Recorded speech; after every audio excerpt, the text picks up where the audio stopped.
নমস্কার প্রিয় হোমিওপ্যাথ বন্ধুগণ, হোমিও হিলিংস তরফରୁ ଭ୍ୟାଲୁଏବଲ୍ ଟିପ୍ସ ବା ଦୁର୍ମୂଲ୍ୟ ହୋମିଓ ସୂତ୍ର ଶୃଙ୍ଖଳାରେ ପ୍ରସ୍ତୁତ ଏହି ଭିଡ଼ିଓକୁ ଆପଣମାନଙ୍କୁ ଡାକ୍ତର ବିପିନ ସାମନ୍ତରାୟର ସାଦର ସ୍ୱାଗତ।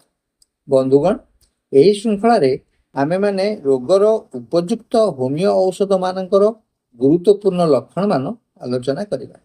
ଏହି ତୁଳନାତ୍ମକ ଆଲୋଚନା ଆମମାନଙ୍କୁ ସଠିକ ଔଷଧ ନିର୍ବାଚନ କରିବାରେ ସହାୟକ ହେବ ଏବଂ ଆମର ଚିକିତ୍ସା ଅବ୍ୟର୍ଥ ହୋଇପାରିବ। ଆଜି ଆମେ ଆଲୋଚନା କରିବା ଟନସିଲାଇଟିସ୍ ବା ଟନସିଲ୍ ପ୍ରଦାହ ସମ୍ପର୍କରେ। ଜିଭ ମୂଳରେ ଓ ଗଳାର ଆରମ୍ଭରେ ଉଭୟ ପାର୍ଶ୍ୱରେ ଟନସିଲ୍ ନାମରେ ଦୁଇଟି ଗ୍ରନ୍ଥି ରହିଛି। ଏହା ମୁଖ ଗହ୍ୱର ମଧ୍ୟ ଦେଇ ସମ୍ଭାବ୍ୟ ସଂକ୍ରମଣ ଆଦିରୁ ଆମକୁ ସୁରକ୍ଷା ପ୍ରଦାନ କରିଥାଏ। ବିଭିନ୍ନ କାରଣରୁ ଗ୍ରନ୍ଥି ଦ୍ୱୟ ସଂକ୍ରମିତ ହେଲେ ଏଥିରେ ବ୍ୟଥା ହୁଏ, ଗିଳିବା ଓ ଶ୍ୱାସ ଗ୍ରହଣ କରିବା, ଏପରିକି କଥା କହିବାରେ କଷ୍ଟ ହୋଇଥାଏ। ଏଥିସହ ଜ୍ୱର ମଧ୍ୟ ଦେଖାଦିଏ। ବିଶେଷ କରି ପିଲାମାନେ ଏହା ଦ୍ୱାରା ପୀଡ଼ିତ ହେଲେ ବି ବଡ଼ମାନେ ମଧ୍ୟ ଏଥିରେ ଆକ୍ରାନ୍ତ ହୋଇଥାନ୍ତି।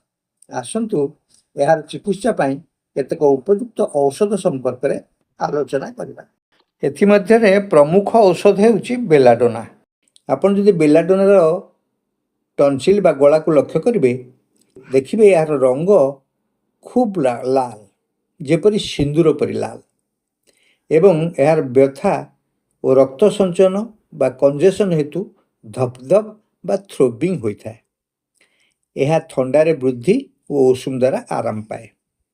ହିପର ସଲଫର ଓ ସାଇଲିସିଆ ମଧ୍ୟ ଉଷ୍ମତାରୁ ଆରାମ ପାଇଥାନ୍ତି ଓ ଥଣ୍ଡାରୁ ସେମାନଙ୍କର ବୃଦ୍ଧି ହୁଏ।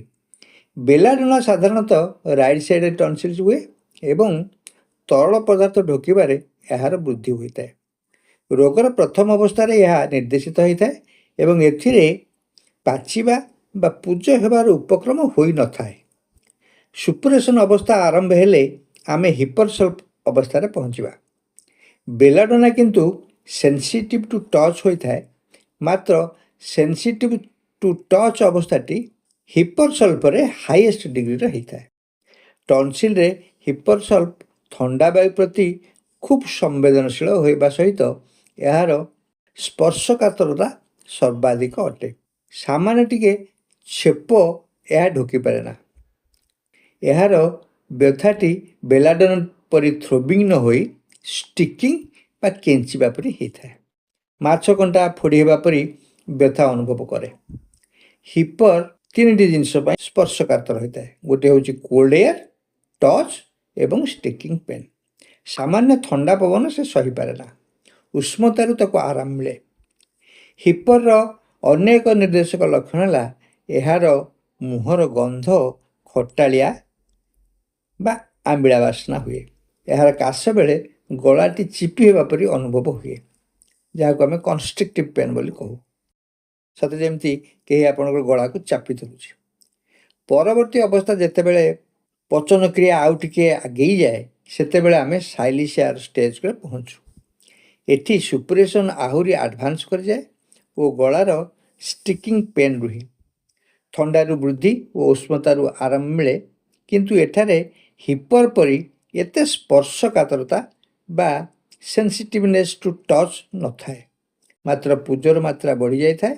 ମୁଖର ଗନ୍ଧ ହିପର ପରି ଖଟାଳିଆ ନ ହୋଇ ଦୁର୍ଗନ୍ଧ ବା ପଚା ମାଂସ ପରି ବାସ୍ନା ହୁଏ। ଏହାର ପଚନ ଅବସ୍ଥାଟି ଆରୋଗ୍ୟ ହେବାକୁ ଖୁବ୍ ସମୟ ଲାଗେ।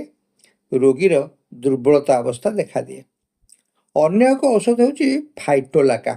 ଏହା ସିଫିଲିଟିକ୍ ଔଷଧ ଏବଂ ଏଥିରେ ଆମେ ଯେଉଁ ସବୁ ଲକ୍ଷଣ ଗୁଡ଼ିକ ପାଇବା, ସେଗୁଡ଼ିକ ହେଲା ପୂଜର ଆଧିକ୍ୟ, ଉଭୁଲା ବା ଅଧିଜୁଆଟି ବହୁତ ସ୍ଫୀତ ବା ସ୍ୱେଲିଂ ସେଥିରେ ସେ ଦେଖାଦିଏ ଏବଂ ସୂତା ପରି ବା ଷ୍ଟ୍ରିଙ୍ଗି ଡିସଚାର୍ଜେସ୍ ଅଫ୍ ସାଲାଇଭା ଦେଖାଦିଏ। ଏହା ମଧ୍ୟ ରାଇଟ୍ ସାଇଡ଼୍ରେ ଏବଂ ଗଳାରୁ ଏହାର ବ୍ୟଥା କାନ ଆଡ଼କୁ ଯାଏ। ଇଷ୍ଟାଚିଆନ୍ ଟ୍ୟୁବ୍ ଇନଫ୍ଲାମେସନ୍ ହୁଏ ଏବଂ pains shoot from throat to the ears. ଗିଳିଲା ବେଳେ ବିଶେଷ କରି ଏହି ବ୍ୟଥା ଅନୁଭୂତ ହୁଏ। ଏହାର ବିଶିଷ୍ଟ ଲକ୍ଷଣ ହେଉଛି ଜଳନ୍ତା କୋଇଲା ବା ଲୁହାଖଣ୍ଡ ପରି ତପ୍ତ ଓ ଜ୍ୱାଳା ଅନୁଭବ। ଗଳା ଖୁବ୍ ଶୁଖିଲା ରୁହେ ଏବଂ ସେଠାରେ burning as from a coal of fire or red hot iron ଅନୁଭୂତ ହୁଏ।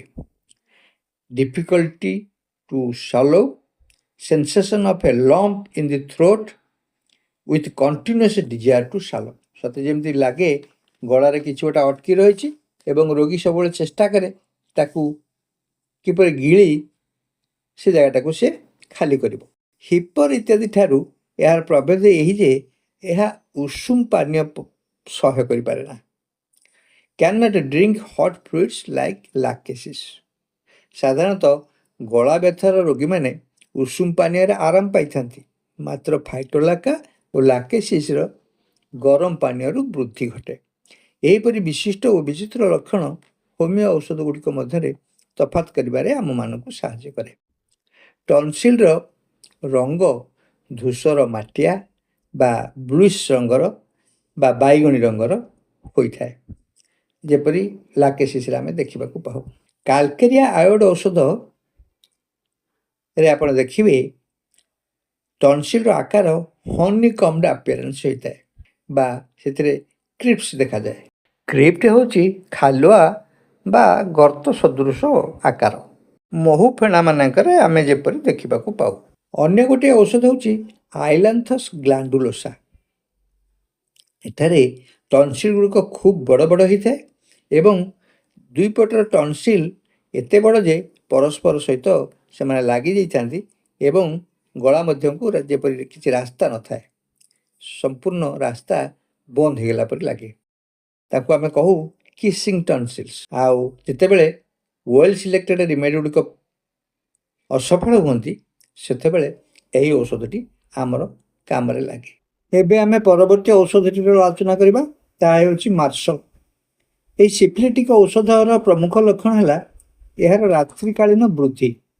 ଏହାର ଜେହା ଫୁଲା ଓ ଲାଳଯୁକ୍ତ, ଅର୍ଥାତ୍ ମୁଖରେ ପ୍ରଚୁର ପରିମାଣରେ ଲାଳ ନିର୍ଗତ ହୁଏ ଏବଂ ଜିଭ ଉପରେ ଦାନ୍ତର ଦାଗ ପଡ଼ିଯାଏ।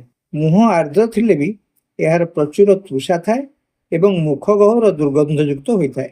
ମର୍କୁରୀର କଥା ଯେତେବେଳେ ଆଲୋଚିତ ହେଉଛି ସେତେବେଳେ ଏହାର ଆଉ ଦୁଇଟି ପ୍ରିପାରେସନ୍ ମର୍କବିନ୍ ଆୟୋଡ୍ ଓ ମର୍କୁରିୟସ୍ ପ୍ରୋଟୋଆୟୋଡ୍ ସମ୍ପର୍କରେ ଆମେ ଜାଣି ରଖିବା ଉଚିତ।